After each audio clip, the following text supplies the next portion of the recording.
কেউ গরু কুরবানি দিও না, দিলে খাসি ছাগল কুরবানি দিও, তাহলে কোনো মামলা হবে না, মকদ্দমা হবে না পশ্চিমবঙ্গে। আমি খালি একটাই বলবো, সবাই খাসি ছাগল বা পাটি ছাগল কুরবানি দিয়ে দাও, গরু দিয়া লাগবো না।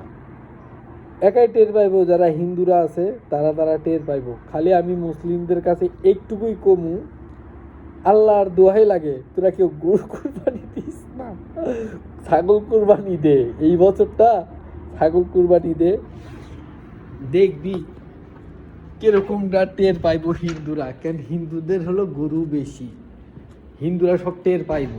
আমি খালি এটুকুই দোয়া করতাম যে আল্লাহর কাছে হিন্দুরা টের পাইবো আর দেশে একটু টের পাইবো। সেজন্য যারা যারা মুসলমান তারা এইটা শেয়ার করে দিবা, দেখবা হিন্দুরা টের পাইবো। খালি একটা বারই আমার কথা শুনেন, একটা বারের জন্য সবাই ছাগল কোরবানি দেন, গরুর খাল্লি বান্দি ছাগল দেন, দেখেন সবাই টের পাইবো।